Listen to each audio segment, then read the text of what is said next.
Raymond cattle ने trait theory दी है और उस थियरी में 16 पर्सनालिटी फैक्टर्स की हम बात करते हैं। कई बार इसको 16 PF थियरी भी बोला जाता है। ओके, सो ये 1949 में इन्होंने दी है, 16 पर्सनालिटी फैक्टर्स की बात की है।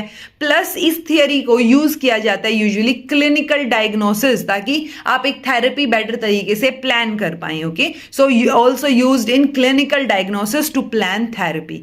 इन्होंने 16 पर्सनालिटी फैक्टर के अलावा दो सोर्स ट्रेट और आपके सरफेस ट्रेट की बात की है। तो कई बार पूछ लिया जाता है किसने बात की है सरफेस और सोर्स ट्रेट की, तो रेमंड कैटल ने की है। सोर्स यानी कि जो डीपर लेवल पे होंगे, सरफेस जो ऊपरी तौर के ट्रेट्स हैं, यूजुअली सोर्स ट्रेट्स को जो है वो ज्यादा इंपॉर्टेंट माना जाता है सरफेस ट्रेट से। ओके, अब ये जो 16 पर्सनालिटी फैक्टर्स हैं ये भी एक तरीके का डाटा ही हो गया। तो इन्होंने बेसिकली 3 तरीके का डाटा का इस्तेमाल ये करते हैं, L data, Q data, T data.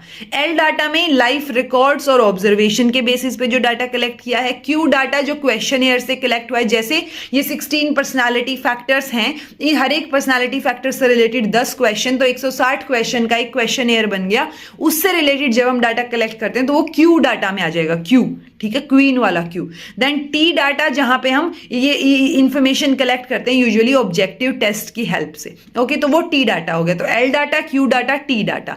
अब ये जो 16 पर्सनालिटी फैक्टर्स हैं वो आपको स्क्रीन पे दिख रहे हैं। आप चाहें तो नोट डाउन कर सकते हैं, मैंने नोट डाउन कर रखे हैं, तो ये नोट डाउन कर सकते हैं। याद रखने की बहुत ज्यादा जरूरत नहीं है, क्योंकि एक बार बहुत रेयर क्वेश्चन आया हुआ है कि इनमें से कौन सा जो है वो 16 पर्सनालिटी फैक्टर्स में से है।